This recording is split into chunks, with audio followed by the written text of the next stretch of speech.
Hi, everybody. Mike Miles here. We have the next in a series of community meetings. Buenas tardes, papás. Bienvenidos a esta junta esta noche. Yo soy Mike Miles y tengo mi presentación lista para empezar a platicar con ustedes esta noche. Right, so we're doing simultaneous. Entonces, estamos teniendo interpretación simultánea.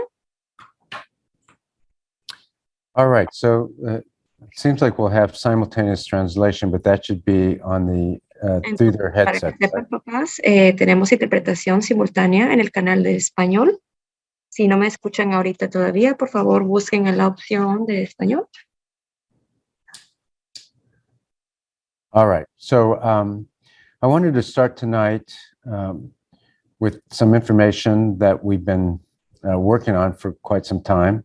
You know that we did a lot of reorganization this summer in the last 6 weeks. And so I've been putting off giving you a number, especially the media. I know you've been very interested. Thanks for your patience, but this is a complicated process and we moved pretty quickly to reorganize the central office. That was part of the plan.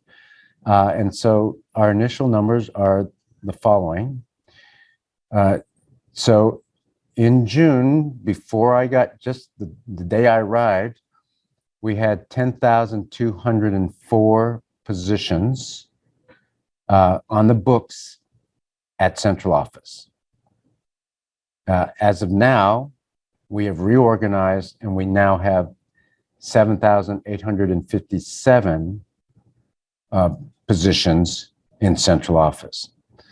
So that's a reduction of 2,347. Now, obviously, you know, people come and go in a district this size all the time. So that number won't stay exactly the same, but that's generally what the reductions were.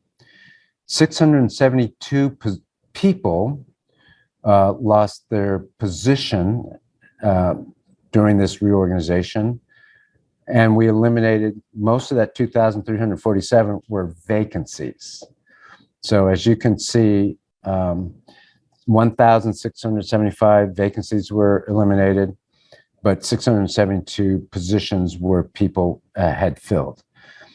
Now, the 672 people are in the process of looking for other jobs, and many of them will receive positions in the district. So that's not over yet. Again, because of the reorganization, there are some positions in other departments that they can receive. So hopefully, I'm sure the media will have maybe further questions about it, but for our community, that's what's happened this summer at Hattie Mae at central office. And I'd be happy to take questions about that later. All right. Before I go to Q&A, let me say again some of the actions that we're taking and the why of our actions that we've been taking over the last 6 weeks and now almost 7 weeks. In order to do that, I have to talk about the education profession and how we are doing nationally and then in HISD. So nationally, as a profession, the education profession is not doing well. You can see on the screen, if you look at the very left-hand column, you see that in the nation, 32% of our fourth graders are reading at grade level. That's not good. That's a third, just under a third. The rest are not reading at grade level. In Texas, we're pretty close at 30%. And for the large cities, around 26%. And then Houston is at 19%. So we're behind the nation with regard to fourth grade reading. And we're also behind our other competitors, large urbans, in fourth grade reading. Eighth grade reading is very similar, as you can see on the third column. Math is also low. So our first problem as a nation, but also as a district, is that we have low proficiency in our main or core subjects. The second problem, though, is that we, the nation, and HISD, we've not been able to change that low proficiency rate over many, many years. If you look at the screen, you'll see that we've improved 1 percentage point in 19 years in reading, fourth grade reading. That's the percentage of students who are reading at grade level. In math, we went down 2 percentage points in 19 years. So that's problem number 2, an inability to change it. Even if you look at 8th grade reading, you notice that we improved 4 points in 19 years. So that's not, cause for celebration. Yes, there's an improvement, but that is so slow. You can say that we haven't been able to change that proficiency level very much. That's problem number 2. Problem number 3 is the achievement gap. So you can see whether you're talking about NAEP, which is the nation's report card, or the STAR exam, our gap, our achievement gap, the gap between how well our white students do and our Black students, that's the achievement gap, or between what our white students do and our Hispanic students. And you see that on this graph for Houston ISD, 4th grade reading, 60% of our white students are reading at grade level and only 11% of our Black students. That's too large a gap. That's reading, and math is worse. This is math, right? 58 points behind, 52 points behind for Hispanic students. Problem number 1, low proficiency. Problem number 2, inability to change that over time. Problem number 3, an achievement gap that is way too large and has been large for a long, long time, both in HISD and the nation. Now, we can talk about other scores and other gaps, but I think you get that we have a lot of work to do. Problem number 4 is probably the worst thing, the most scary for me, and that is the future's here. We've been trying to close the achievement gap as a nation for 30 years. We haven't been able to do a good job with that. Meanwhile, everybody kept talking about, well, the future's coming and we better help our kids prepare for that future, and we haven't. There are several things that are happening in the environment today that's going to make matters worse for unskilled or laborers. One is the exponential growth of AI. You've heard in the news about ChatGPT, and that AI is growing exponentially, and the use of it is growing exponentially. That's one. The economy is shedding some of our middle skilled jobs. AI is going to make that more prevalent, meaning more middle skilled jobs will be cut. Some advanced jobs will be created, but those are jobs that will be created that require higher skills, problem-solving skills, thinking skills. At the same time, we see the expansion of the gig economy. The gig economy is like Uber, Instacart, Amazon Flex, all these jobs that are more and more prevalent, but lower skilled jobs. It's called the gig economy, and there's a symbiotic relationship between the gig economy and the growth of AI. But I think one thing you can say for sure is that this future is not stopping. It's going to be like that.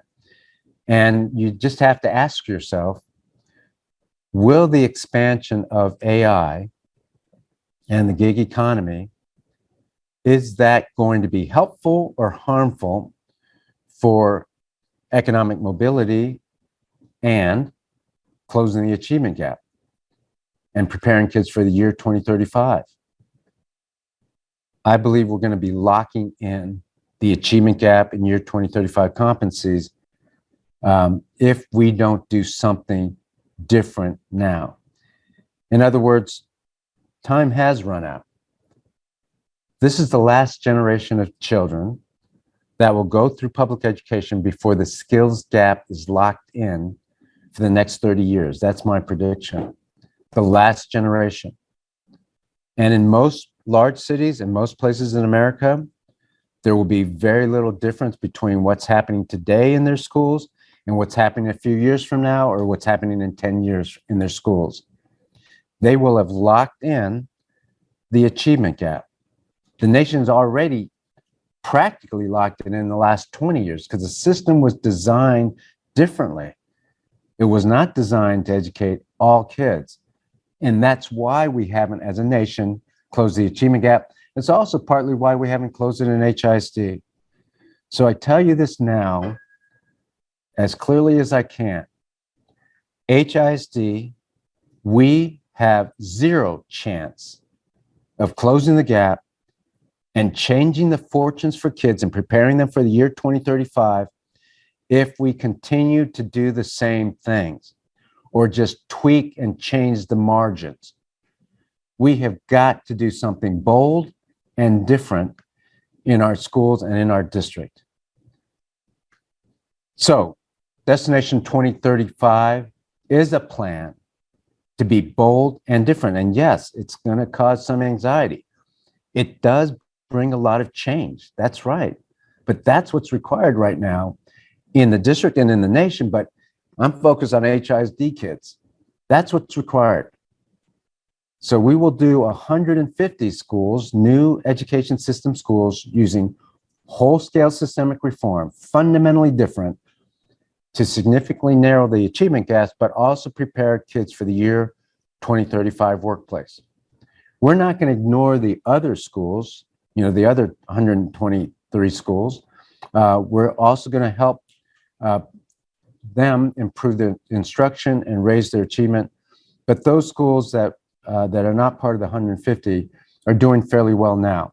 Indeed, one of the biggest challenges we have as a district is that we are a tale of two cities. We have schools doing well over here, and we can be very proud of that. We don't want to bring them down. We want them to keep doing good things for kids.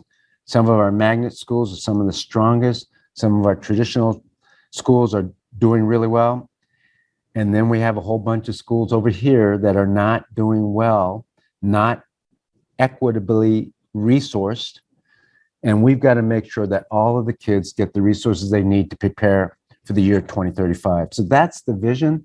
That's why you see us working with urgency. That's why you see me and the board and the core team here not waiting for a whole year. We can't afford another year. I mean, the adults can, but the kids cannot. They don't have time for us to wait another year before we start to significantly, fundamentally reform and transform the district. So what does that word mean? What does transform mean? What does transformation mean for the schools? I'm going to race through these, and I apologize. I know the media is probably tired of hearing these, but there's many people online, I'm sure, I have not heard this presentation. So I wanted to make sure I at least go through these slides for that group. So it means we have to change the teaching profession. We have to have higher salaries. We have to have a more focus on instruction and get our effective teachers. Effective teachers are still skilled jobs, and we will need effective teachers well into the future. So we have to pay them better, and we have to focus on instruction. We have to have leaders, principals, APs, who are coaches, supporting staff members with real-time feedback, on-the-job feedback. That is a different way of evaluating teachers and assessing their effectiveness and actually helping them improve. We have to push supports. I know this is a busy slide, but basically what it means is that we're pushing supports to the schools, to the divisions, to the areas, so that you won't have as many people in Hattie Mae here. You're going to have more support closer to the schools. We're going to let me back up real quick. We're going to have to staff differently. So we have to have a staffing model where we're focused on quality instruction every day. That means we have to have teacher apprentices. That means we have to have learning coaches so that we minimize vacancies every day or absences every day. And, and not that substitutes don't do the job that they're paid to do, but we have to have fewer subs in the building and more teacher apprentices in the building. Talked about teacher apprentices, learning coaches. We have to really get the science of reading right. Science of reading is all about making sure kids can decode and also have language comprehension. That's what those letters stand for. And so we've got to do better with that, and we've got to make sure kids can, at a minimum, read well. Because still in the year 2035, reading is an important skill. We will continue dual language education. We know that having 2 languages is a lot better, infinitely more employable if you can speak 2 languages rather than 1. Although we will continue to have the science of reading, we will also continue to have some classes in Spanish. You've seen this graph again, but this time I circled or highlighted the special ed supports. We've got to do better by special ed students, our special needs students. Part of it is our problem as a profession. We have placed way too many requirements on special ed teachers. Not only do we expect them to teach well, but we also expect them to do all these compliance and reports, and we've got to help them with that. So we'll be supplying special education assistants, not paraeducators, skilled people who can help the special education teacher. What does it mean for the classroom? The biggest thing is this notion of professionalizing the classroom experience for the teacher. What does that mean? That means we've got to cut down on all the other things we require teachers to do. We require teachers to do way too much. And we're losing teachers to the profession, partly because we're asking them to do too much, and things just get more and more things get put on their plate. So if you look at what we're going to do in the NES and the NES aligned schools, discipline will be handled by administrators. Lesson plans will be created for the teachers. The curriculum developers will do that. They will have their PowerPoints, their demonstrations of learning, their differentiated assignments, answer keys made for them. Copies will be made for them. Papers will be graded by support personnel, not the demonstration of learning during class, but outside of class. Papers are graded by other people, not the teacher. And that last bullet is that they have only 1 duty period a week, so 4 in a month. Eventually, we need to take duty away from them. And once we get more money, we will do that. So we're professionalizing it. This is better for work-life balance. A teacher in this model can leave at 4:15 and they will be done. And they can take care of their family, cook dinner, recharge, and come back to school the next day ready to teach like champions, because that's what they're focused on. We will have a slightly different classroom environment. Yes, we'll still have desks and chairs and things, but we'll also have webcams and ViewSonics, interactive smartboards, and other technology in the classroom. Now, some things are old-fashioned. This is nothing new. This is not particularly innovative. This is just a safe and orderly environment that we will enforce in all of our schools. We won't change the discipline policy that the schools outside the NES and NES aligned schools have. But basically, there are 3 expectations: no disrespect to any adult, can't disrupt the learning environment, and no bullying. Those are pretty simple, and 99% of all parents want this for their kid in a classroom in school. For the student, we will open our doors at 6:30, and close at 5. So students can come to school early, be dropped off. They will be safe. They can either be in the cafeteria or what we call the team center until instruction starts at 8 o'clock. We're talking about high quality instruction every day for every student. That's the goal for every school. A lot more engagement, so kids doing the work, less teacher talk, more work in small groups. You know, in the year 2035 environment, we're talking about kids working in teams and problem solving together. So we got to start that early. Year 2035 competencies, I just alluded to that. What I mean by year 2035 competencies is information literacy, problem solving, decision making, learning how to learn, critical thinking, communications, working in teams. Those are all competencies that businesses say they want. The world is moving in that direction because we're going to have to learn to work in a different working environment. So this is more of the same art of thinking, learning how to learn. That's part of the curriculum. And then, you know, people sometimes think we're not engaged in the whole child. We are. We're engaged in what we call dyad experiences and extracurricular activities. So there's still an elective every day for a child. On top of that, they also get additional experiences like piano or martial arts or karate or yoga, photography, those sorts of things. As part of their learning, as part of the year 2035 competencies, they have to have broader perspective. They have to travel.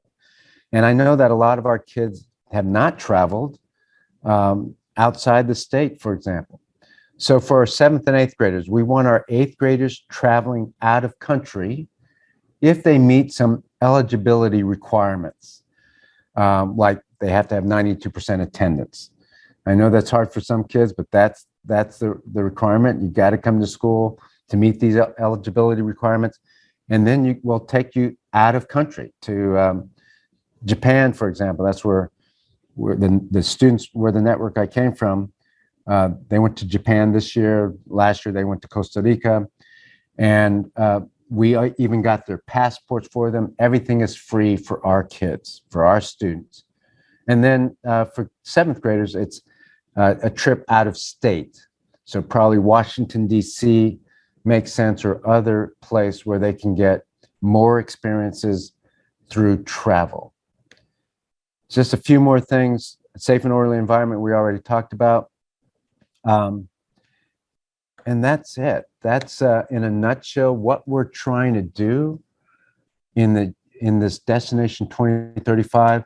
Yes, a lot of it is future oriented. And that's why you see some of those slides with, you know, robots or AI, because in the year 2035, maybe there's not as many robots, but there's certainly machines and AI that's going to be working alongside humans. We got to get our kids ready for that. All right, we're now ready for Q&A. And so someone from communications is going to give you some instructions. Thank you, Superintendent Miles. It's time for the Q&A portion. If you would like to ask a question, please raise your hand. You can do so by clicking the button in the meeting platform, and I will call your name and unmute you.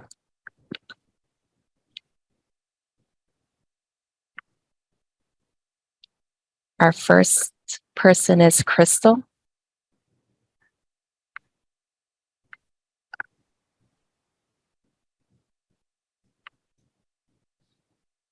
Crystal, you may ask your question. Hi, can you hear me? Yes. I can.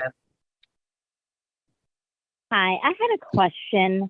At an NES school, my salary as a second grade math teacher with 3 years of experience would be the same as an uncertified teacher assistant with 3 years experience. How do you justify this? As a teacher assistant, like a teacher apprentice? Yes. So I don't know exactly what exactly your salary would be, but we're no longer looking at years of experience except for the 3-year column, right? Other than that, we're not looking at that. We're looking at the value add. So it's a totally different way of looking at how we pay people. It depends on the value that they bring and the functions that they have. So that's why you see, again, I don't have it in front of me, but I know that language arts and art of thinking, for example, are the highest paid positions. The range is the highest. Even though somebody on a lower range might be making more money than the person in a different range. It just depends on where they are in the scale. So that's how you have to think about it, and not think about the years that you have in the community or in the school system. For example, somebody making 0 years of experience in 6th grade language arts, 0 years of experience. So they're in their first year. They're making the minimum in 6th grade language arts, and I think that minimum is $82,000. So the whole profession, I said, we have to change how we compensate people. And my goal over time is to get everybody raised to where the average salary in the next 2 or 3 years, average salary in the district, not just NES, is $80,000. And it should be higher than that, but let's see what the legislature can do to give us more money, and then we can raise salaries even more.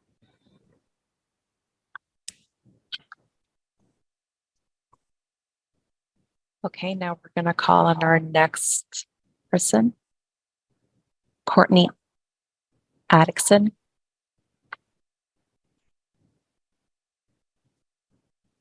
Hello, yes. I have a question about the start and end time of school. Does this apply to schools that are not NES? So thank you for asking. The start and end time of school. So we are working right now on transportation. As you know, a lot of it relies on when our buses can run and a decent rotation. This is a chance for me to clarify. I've said 8 to 4 is the schedule for the NES and NES aligned schools.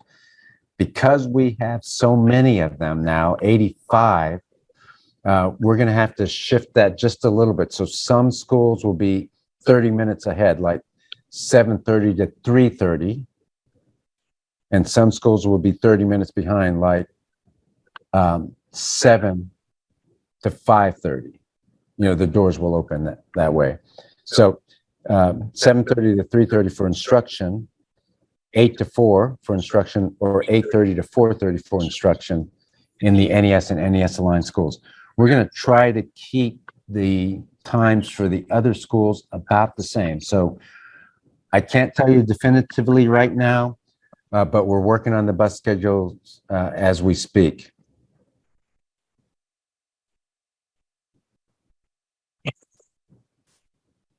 Dana Castro. Hi, yes. I noticed that you said your NES aligned NES schools are now set. They passed the deadline, but what's going to happen to the schools that did not follow procedure or did not follow the way they were supposed to have voted or informed the SD, whoever people and parents of this? Are they going to get to be able to take back and revert back to non-NES? Nope, no take backs. Now, as far as procedures goes, yes, they were encouraged and more than once to make sure that they talk to different people in their schools, their leadership team, their teachers, and the shared decision-making teams. At the same time, principals also get different inputs from different groups, and in the end, I told them it is a principal decision. That's why we have principals to make those hard choices. And so I feel pretty confident that almost everybody did get input from their staffs and from their community. But in the end of the day, it was a principled decision to join NES. I now have number 997444.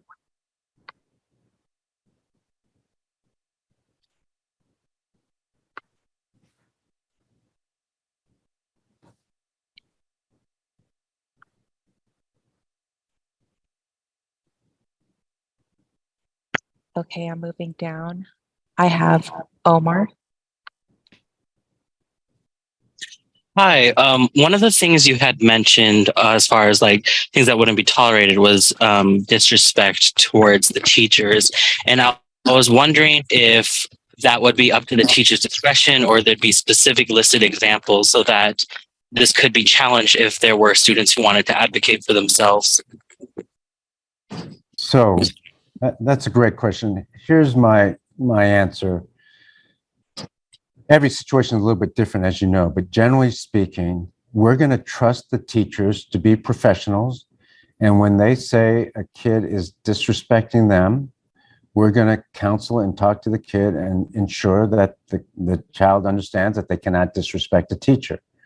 Now, there will be times when we have a teacher who really doesn't understand or has a different definition of disrespect. I think I've told you all an example of such a teacher in my experience where the teacher was a sixth grade teacher and two boys in her class kept rolling their eyes. And she thought that was disrespect, and she asked them to leave the classroom and called an administrator or learning coach over.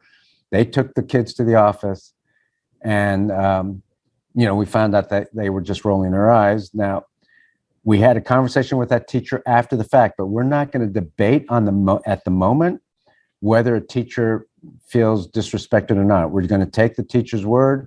Nothing happened to those two kids. They sat out the rest of that period. They got virtually back in the classroom. But then we had a conversation with that teacher later saying, look, rolling their eyes, that's what sixth graders do, and that is not disruptive.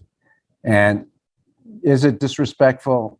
Maybe, but come on, we have got to be better than that as a teacher with regard to tolerating kid behavior.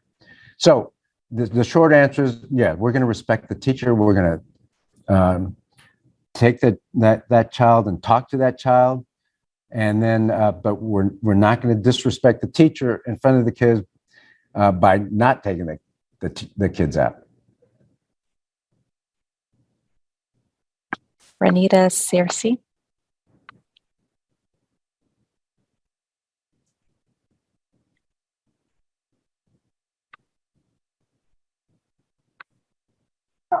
Hello, can you hear me? Yes. Okay. So my question is, I think so. Someone already kind of asked this question, but that was one of my big anxieties. I've been with HIC this is my 10th year, and my concern was my pay changing and not for the good. So I understand what you're saying about performance, but I'm a PE teacher. So how would that work? Because I have my certification. I went to college. I have my degree in kinesiology. I'm minor in adaptive physical education. And I feel like, we have the whole school. So I just don't want to feel like, I went to college like all the other teachers did. So I feel like PE shouldn't be pushed under the rug because of an English class. Or I shouldn't feel like I shouldn't have to take a lower pay because I'm already at 2 years. And I know you said that it's going to be based off performance, but how would that look for an elective class? Okay. So number one, you're not going to lose any money. Remember, whatever if the NES schedule compensation plan has you making less money, on the scale, you will keep the salary you would have made this coming year, meaning the salary you made last year plus the step, right? So you're not going to lose any money going to NES. So that's number one. Number two, again, we all have to shift our thinking. This is not about years of credit or years of experience in college credit. That's the step and lane. And I get it. 99% of all schools in America, actually probably more than that, use a step and lane. We're not doing that. We're doing a hospital model or a pay for performance model where the position is looked at differently and is valued differently. Just like a neurosurgeon is a doctor, but makes more money than a general practitioner who's also a doctor. So a teacher is not a teacher, is a teacher, just like a doctor is not a doctor, is not a doctor. They add different things. And yes, I'm going to look you in the eye right now and say, because nobody else in America wants to say it, right now, if we're behind in reading, and we are, 2/3 of our students are not reading at grade level, 89% of our African-American kids, our Black kids, are not reading at grade level in 4th grade. I need a reading surgeon. I need a reading surgeon. And I'm willing to pay the surgeon the hours that they make. And I have to say that I still value sports and electives. We're not cutting those out. We're adding martial arts and dance and all that. But I don't need a PE teacher as much as I need a reading surgeon.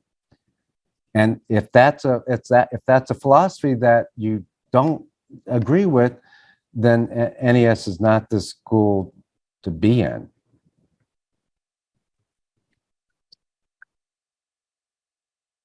Mrs. Schluter.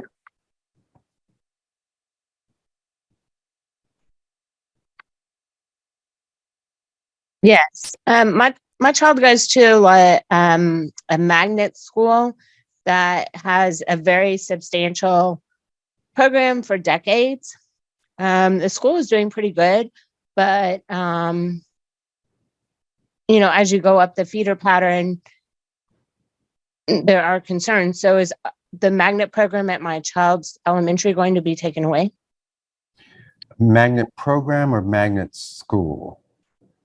It's a magnet school with a magnet program. Okay, so we're not changing the magnet schools. Magnet schools will not be NES or NES aligned unless the magnet school wants to be down the road. But we have no plans for magnet schools. The magnet programs, we've said we're going to try to keep and try to accommodate through the electives and the DIAD program and after school programs. And that's a school by school decision. So if it's a magnet school, I think you don't have to worry, but magnet programs will still try to accommodate. McCreen family. Hi, my kids attend Madison, and my question is regarding transportation. 85% of the school year, transportation didn't pick them up or was picking them up late. I had to try to find somebody to bring them to school, and a lot of times they had to call the bus terminal, and the bus terminal had to send a bus back out to pick them up to bring them to school. What changes are being implemented this year to prevent that from happening? So it's hard to change a whole transportation system over the summer.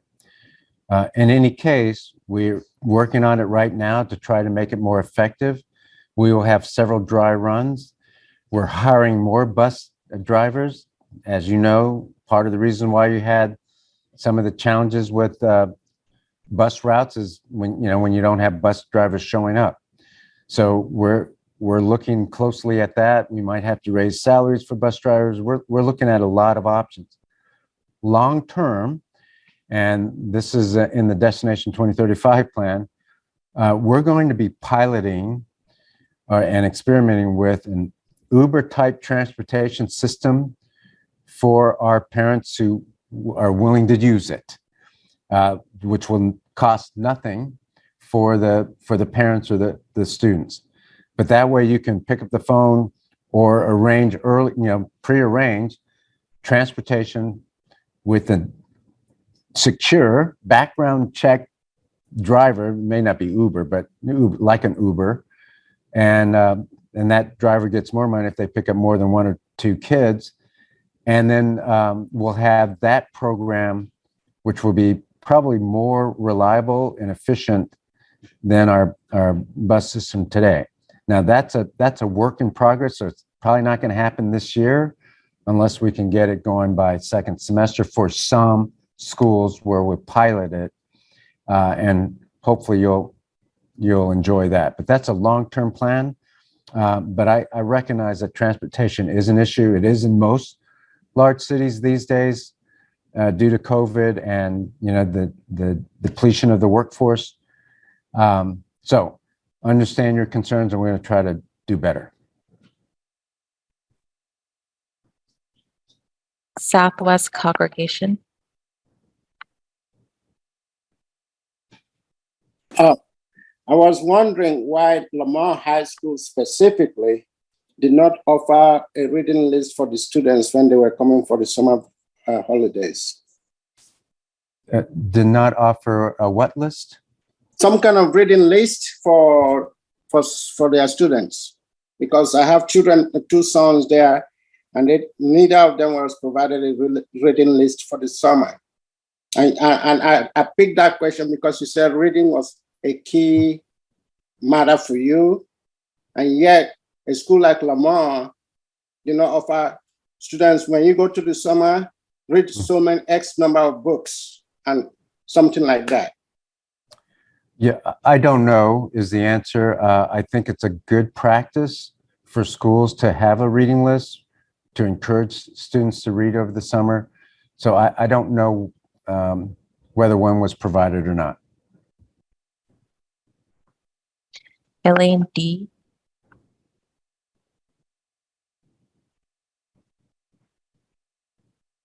Hi, can you hear me? Yes. Okay. Hi, I wanted to know how much autonomy teachers will have over the activities and lessons at the NES and NES aligned schools.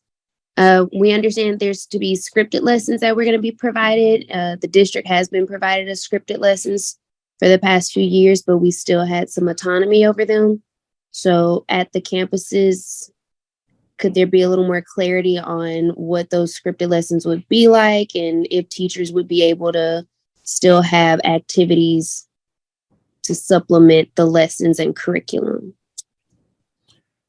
So let me just make sure we're clear on the language. When someone says scripted, sometimes that means that it's detailed so that what the teacher says is written down, and then the students have a chance to respond to this, and then this is, you say this, and that's a scripted lesson. What we're talking about is lesson plans, the PowerPoints, the demonstration of learning. So that's where we're going to provide to the NES and NES aligned schools those lesson plans, those PowerPoints. So teachers still have some leeway, but the topic, the TEAC that is supposed to be taught will be taught that day through the provided lesson plans. And so there won't be autonomy to choose your lesson plans or the TEAC, the objective. There is some autonomy in how you teach it. Sue. Hello. Hi. I would like to ask, what will the multilingual department roles be, and Hattie Mae? And what kind of support can the campuses, teachers, and parents expect for dual language? So the multilingual department will continue to support dual language and language translation and supports for other students with other languages in the schools. That's their main job. So that hasn't changed. Dual language will continue in the schools that have dual language. And I think I think that answers the question, but ask again if there's some part that I didn't answer. I guess I'm curious about what, if you know and can talk about any specific supports that maybe are supposed to be there that we can look forward to that may not have been there in the past. I don't know, because I don't know what was there in the past, but I know that we'll make sure that we have materials in both English and Spanish when we talk about the lesson plans for dual language classes. We know, I've already said over and over again that we're going to do the science of reading, especially for the elementary grades, in English, and then we'll supplement with Spanish. We still will have Spanish-speaking teachers in the dual language program, because kids will take as close to 50% of their classes and courses in Spanish as possible. Roselia? Hi, good evening. Can you hear me? Yes, Ken. Thank you for the presentation. My question is around just general mental health nurturing of our youth, especially after COVID and just the collective trauma that continues in a city like Houston that is a trafficking hub, as we know. I'm really excited to see that community members are going to be teaching classes. That's really, I teach yoga, so I hope to be one of them. Yeah, that's great. And I'm really excited too about the focus on AI and technology, especially with all the innovation tech hubs that are happening, that are popping up around Houston. Yeah. So just my general question is just how are we nurturing their mental health, and also just being aware of the detrimental effects of technology. That's just my general question. Thank you. No, you're right on the mark on several things. There is a detrimental part of technology, and we have to be careful around that. You'll see in the LSE, the instructional model at the school, we use a lot of paper and old-fashioned books to help teach our kids, so they have something tangible. But we also will do some of the learning, ELA, math, science, online, because that's the workplace of the future, right? So they have to have both. As far as social emotional learning and wraparound services, you're absolutely right. This has been a tough several years for our kids, and we know that we haven't regained everything from COVID, and the world just seems to get a little bit more stressful every day. Not just because of COVID, just lots of things, and lots of things on the minds of young people. So we will keep the wraparound service specialists. We will continue to have social workers, school psychologists. When needed, counselors will still be there. And then we're adding sunrise servers and sunrise centers, and we are going to be supporting community efforts to help our kids. So the sunrise centers are supposed to be done jointly with the community, so that we help the community that's helping our kids, so that we provide more supports to the community and ask for more help from the community, and also contribute our share to those community efforts. Pro Unidas is going to continue, so we will continue to have a good tracking system for the supports that we get. And if we can do that in a more aligned way, then we think we'll give our kids the services that they need.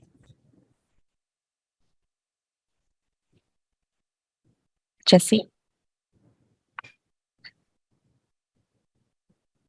Hello, can you hear me? I can.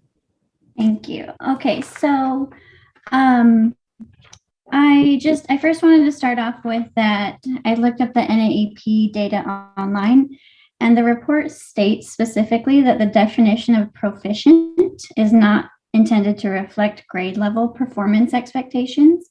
So if by any chance you would, going forward, not refer to that specific information as being on grade level, I would appreciate that.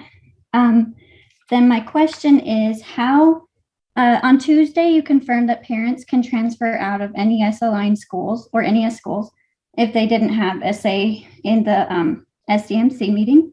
So I wanted to see what would be the process for parents to do that.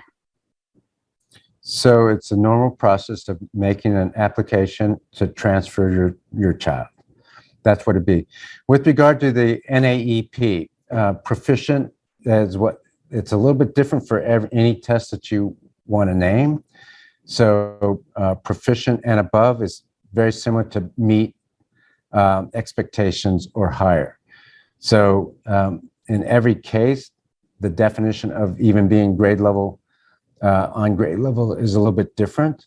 But as a proxy for grade level, we use proficiency, right? So a kid is meets or exceeds, we say they're about grade level proficient. If a kid on the NAEP is proficient or higher, then we say they're, that's a proxy for being at grade level. And they want to be careful not to say grade level because it's slightly different depending on the exam that you're talking about. But I think you get the overall picture. We don't need to nitpick the difference between 32 on the NAEP and any other score that's higher. That's a low score, and that means our kids, by their definition, are not proficient. And by our definition, we can say, in general, they're not meeting the expectations of what most people would expect them to be able to do.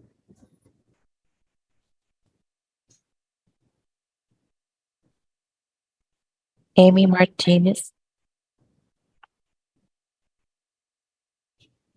Hi there. Hello. Hi there, Mr. Miles. I first of all want to say thank you for taking on this role. I'm super excited about what it's I have 3 young kids. They all attend South Maid Elementary School. I have 2 that this past year, they were, I guess, diagnosed with the special needs part of the program, not the 504, but I wanted to know if anything's going to change, like if anything's going to be cut from like the resources that they have, or actually if any resources are going to be added to those programs. Like, for example, one is in speech therapy. So he gets it 2 times a week, and I know he needs more than that. And the other one, well, they're both in like a reading program through the special education. So that's my number one question is anything being cut from that? Because the school that we are in, they did not opt in to the NES. So yeah, my question. Thanks for asking. It's a very important question. By the way, I'm too old to have an IEP. They didn't have IEP in those days, but I had a speech impediment. I would have needed a speech therapist. I got lucky. I had 2 first grade teachers who took me by the hand and said they're going to spend their time helping me learn how to speak. So they used their planning period. During phonics class, I went to them instead of staying in class. During one recess a day, they took me and I spent time with them instead of outside with the kids, but they taught me how to speak. And so I'm very, very grateful. I know how important those sorts of interventions are. So to answer your question, we're not taking away any services from the special ed program or the special needs students. However, we are prioritizing to add services or resources to the NES and NES aligned schools. Those are the schools where the special ed teacher will get a special education assistant to help with the paperwork, with the IEPs, with the ARD meetings, with progress monitoring.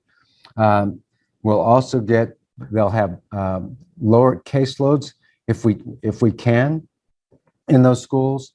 So we're going to be adding services to those schools. That's 1/3 of the district.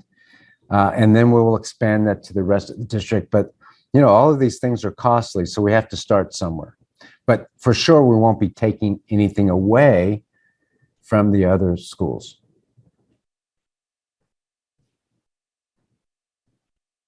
Neil?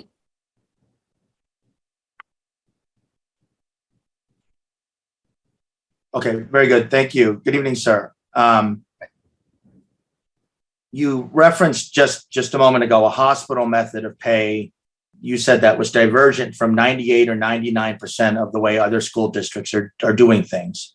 It seems to me, sir, that you're able to enact such a radical divergence from other practices because you're free of democratic control.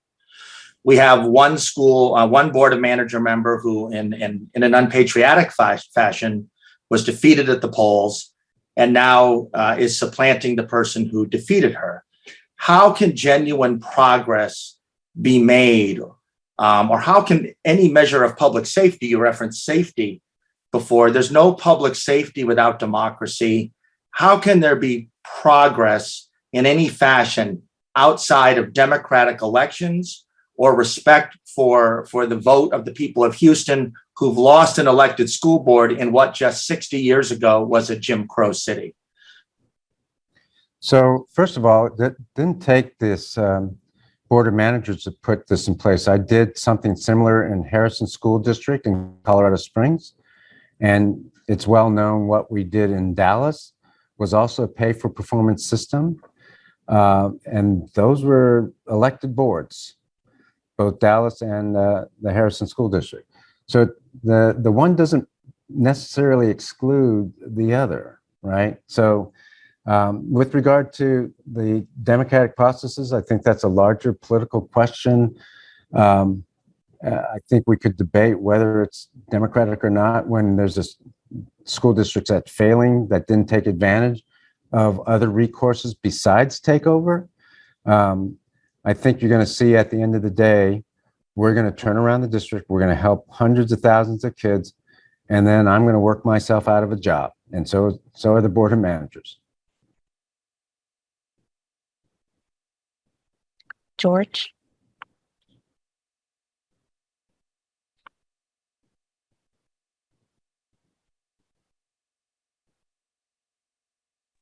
Lamar High School. I spent $600 just to get her uniform last year, and I didn't get everything. And we could only go to one store in Bel Air to buy the stuff there. Then when she went back to school, I don't know if they have pedophile teachers or pedophile parents. And I'm only saying that because all the girls can only wear the skirts up to their butts. You can literally see their underwear. One of the girls, she was suspended for having her skirt up to her knee for a week. Okay, and I brought this up to HISD at the beginning of the school year, and that school has 5 principals, 4 below and 1 on the high. The one on the high, the lady that goes there, she tried to cover up everything, and everybody's wearing moccasins, those Crocs, and they're wearing, they're not even wearing the school uniform. They're wearing sweatpants and all that. So do I have to buy another, $600 worth of stuff for her this year? And that's not counting school supplies. The jacket by itself is $100. Why can't I go somewhere else and buy her stuff instead of whoever owns that store, and we as parents have to buy the stuff from there? Those are good questions. I don't have an answer for you. What I will do is when I go out to Lamar, or when I see the principal next, I'll ask them about that and try to get more clarity around that. It does seem kind of unusual. It also it's disturbing to me that we have to pay so much for uniforms. That doesn't seem right to me. So let me find out more about it. I can tell you that all the schools I've ever served in have been underserved schools. And in those schools, for example, in the network that I just left, we always had parents buy their polo shirts. That was the only thing that needed to be bought for $15. And if the student didn't have the polo shirt or money to buy the polo shirt, we gave the family 2 shirts for each kid. We didn't have that much money, so we can't keep buying shirts for kids who don't take care of them, but 2 shirts per kid. And that was on our dime because many of our families could not afford, extra uniform money. So I'm sorry, I don't know, and I will try to find out a little bit more about it. Rafi Escobar. Good afternoon, and thank you so much for everything that you're doing, you're working on for our students. I was one of the few parents that actually welcomed the takeover, and I'm really excited to your offers of turning the district around, and I've enjoyed watching your presentations. I do want to, I'm a special education advocate. I have a student in Lamar High School. He has several disabilities, but thankfully he is a student in the general ed setting. So I do want to point out that I've heard you say a couple of times, students, special needs, and it's important for us to remember that not all students with disabilities should be called special needs, because that it's a term of endearment, but because these are students who, without their special education services, then they end up not performing.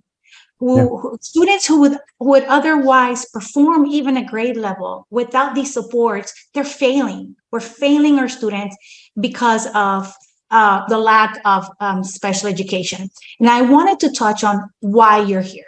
And one of the reasons for the takeover was because of the district's failure, massive and persistent failure with special ed. So my question is to you, what's going to happen with all those directors, right? Because I see you have not been timid. You have not been shy to hold people accountable. And that was my thing always. So and I love that you use data and processes. So I've not heard you speak about, or maybe I've missed it. What processes are going to be in place to hold those directors accountable? Are they going to be moved? And principles, because special education comes down to principles and directors for accountability. And also, will you reactivate the special education parent advisory board? That was something that was very valuable that we would like to engage with the district and allow to have that transparent and open dialogue and collaboration. And lastly, with the science of reading, we know that as my student has dyslexia as well, there were millions of dollars in a grant for reading, and they were used by NIHouse. That was a marvelous program. And now the district all of a sudden did without, and you want to implement reading by design, which, let me tell you, reach out to us advocates. It's not working. It doesn't have the science behind it. So can you please speak on the special education department and services and the parent advisory board and the science of reading? And thank you so much. And so we could have a 30-minute discussion, but I'm going to give you the short version of all of that. You're absolutely right. One of the 3 charges that I have, the second bucket, is to comply with state and federal law in special education and improve our special education services. That's a huge part. It goes back to 2011 when the first report came out that we weren't meeting state and federal compliance, and it's been bad since then. So that's one of the reasons for the intervention, and that's one of the things I have to do. So there's lots that we're going to be doing, but you also said something that was very telling as well, and that is special education services comes down to what's happening at the school level, the teacher's instruction in the classroom, and the principal's monitoring and coaching of the teachers. So we're going to place, for the first time, special education and the provision of special education services and special education achievement on the principal evaluation system. 20% of their evaluation is tied to special education services.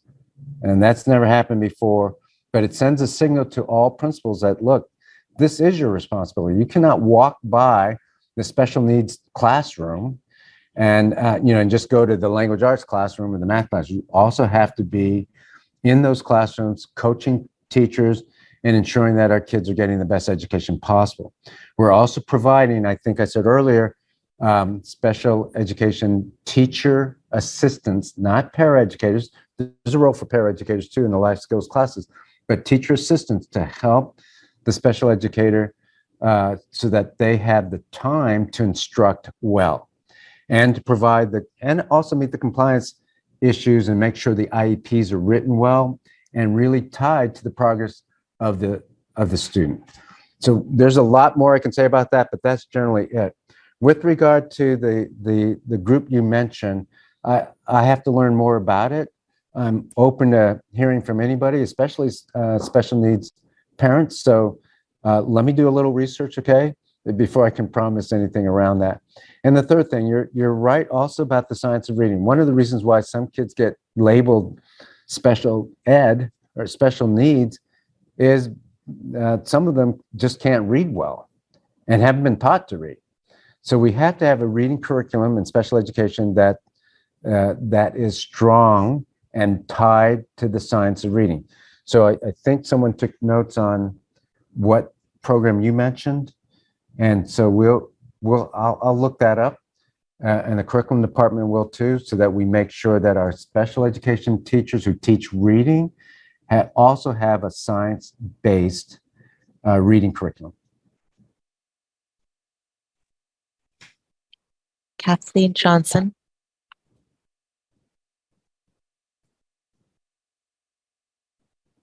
Hello, can you hear me? I can. Okay, hi. I had a couple of questions. The previous person who was the special education an advocate, she actually had some of my same questions. Mm-hmm. One of them being how that model will look. I know you spoke on the special education assistant. Is this person certified? Is this another certified teacher that has the knowledge base of special education? That's one. The other question I have, my son is an upcoming rising senior. And do you foresee any changes for those that are getting ready to graduate? And then the other one is for the dyslexia piece as well. I know myself, I'm also with the district and in special education. And I know previously, even when I did dyslexia intervention, when I did it, we were selected by the principal. And I did the NIHOUSE, and then it changed to reading by design. And again, that was an appointment through the administrator.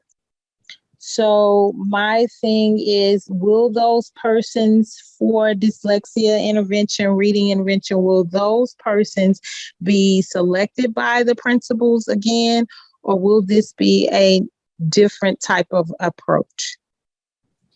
So first, the teacher apprentices are teachers.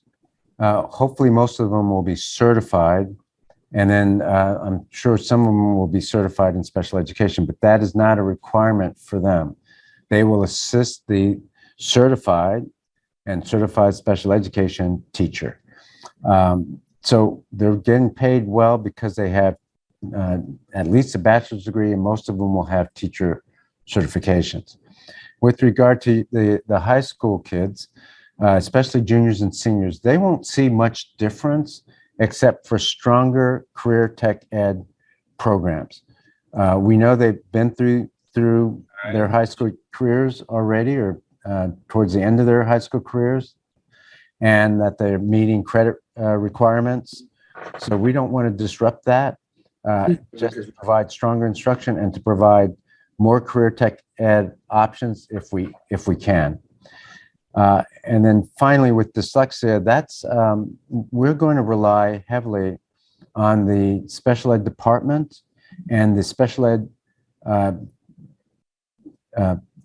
providers in the units, not the schools, to hire the dyslexia teachers and to guide them in their programming.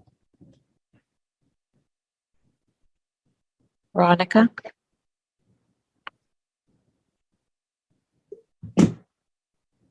Hi, yes, can you hear me? Yes. Hi, yes. I have two sons who actually in total I have three. There are all of them have autism, which they're in different places of the spectrum. My eldest just graduated. I was promoted from Benavides Elementary, which I saw is going to be an NES school. My question to you is, how are you going to tackle that? Well, those schools that do not have a principal and that do not have a special education teacher, because in my personal experiences that my son, through those 5 years that he was at that school, like not even 2 years, he had well, actually not even like 6 months a certified teacher, and a full year a teacher becoming certified in the process. Yeah, and then I have another son that is gonna go and start the PALS program, which is now going to be ECI at Benavides Elementary. So I really would like to know, how you're gonna do that, because we've been without a principal for about, since the beginning of the year. So we're working hard right now. I think we have almost all principal positions filled. There may be some that are not, and I know the executive directors are working on that. So we hope to start the school year off with effective principals. I'm very sympathetic to the question about not having a special ed teacher in the school for a period of time. The whole profession has suffered in the last 3 years since COVID, and now just because of the way the economy is and things like that, we have more and more teachers leaving the profession, and it's harder to get a special education teacher, certified one, across the nation. So we're going to do our best effort. We're working now to try to decrease the number of vacancies and try to start the school year off with 0 vacancies or close to 0. Last year, there were 644 vacancies at the start of the school year. So we'll try to get that number down, including, of course, special ed teachers. And throughout the year, we'll try to replace teachers who leave as soon as we can.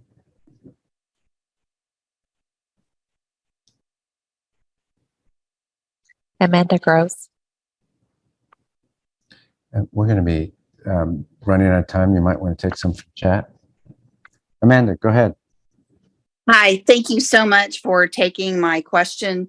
I am very proud to have my son in HISD.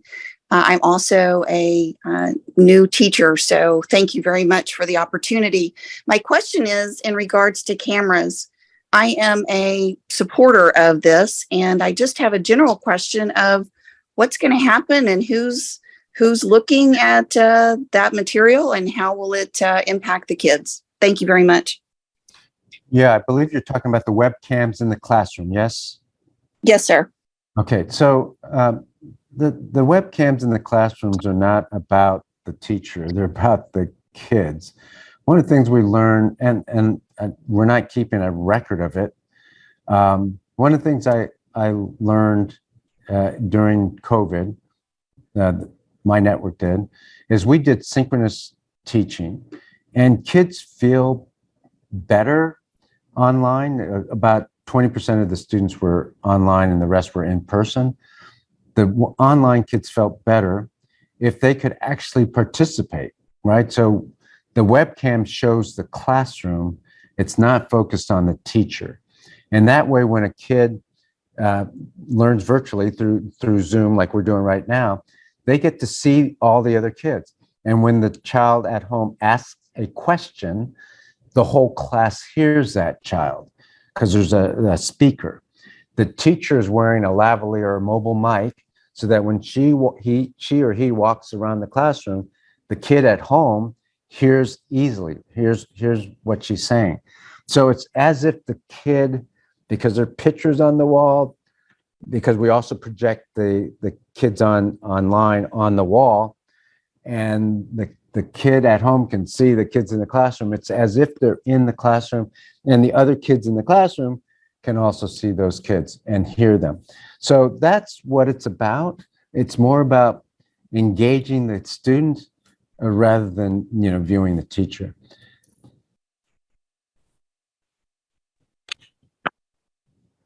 Katie Wallace wants to know, will the 8th grade travel incentive include the TCAH students, Texas Connections Academy? Well, that's a good question. The Texas Connections Academy, I just had a meeting with them. I'll have to think about that, but I think, their HISD students are learning virtually. So my first impulse is that, yes, I mean, if they're 7th and 8th grade students and they meet the same requirements. Now, having said that, we're starting with NES and NES aligned schools first, and then we're going to broaden it. So it may be a year or two before that happens. If the math data reflected is lower/worse than reading, why is the focus on reading? If the math scores are lower /worse than reading. Yeah, so that's a great question. Here's the answer. Math is important, and it's a way of thinking more than anything else. And so we need to have math and math skills. At the same time, you cannot access almost any other subject without being able to read. And when you think about the workplace and learning how to learn, a lot of it has to do with reading first. So that's why reading is a focus rather than math. But don't get me wrong, I mean, we're going to put a lot of time and energy in math skills as well. Will NES aligned schools have librarians in elementary? No.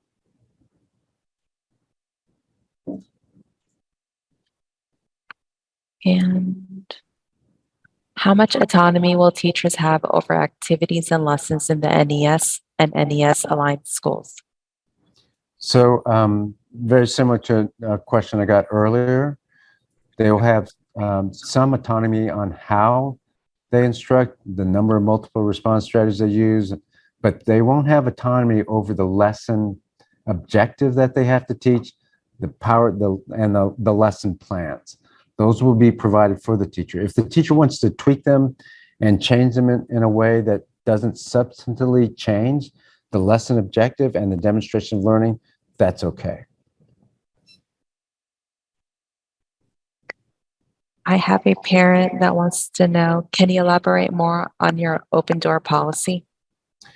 Yes, so we'll be smart about this. If there's doors that are open to the outside, or you're right next to the gymnasium, or has a broken door handle or something, we'll make sure that those doors remain closed. But all other doors in the district, when we teach, our doors are open.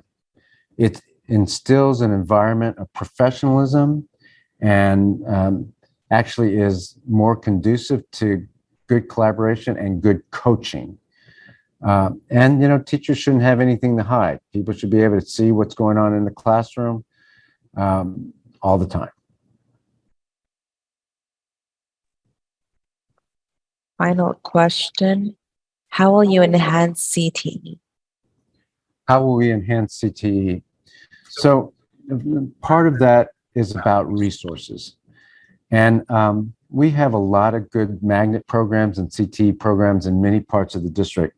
And in some parts of the district, the programs aren't as robust or not tied as much to year 2035. And so what we have to do is look closely, and I've been to Barbara Jordan, for example, look at other CTE programs in the district, and we're going to try to upgrade, provide more future-oriented career tech ed. For example, one of the things I want to do in almost everywhere is to make sure that there's a class or an elective or a CTE program about using AI in the workplace. That's something we need to do now. It's here, so we might as well teach our kids how to use it. If you're 11th and 12th grader, you're going to see it in the workplace in the next few years. So that's what I mean by upgrading our CTE programs. Let me close. I know we're a little bit over. Thanks for hanging in there, everybody. And thanks for asking these questions, really thoughtful questions. So it's really thoughtful questions, and I appreciate that. And hopefully you'll be coming to one of the community events that we hold away from Hattie Mae. All right. Thanks for your time tonight.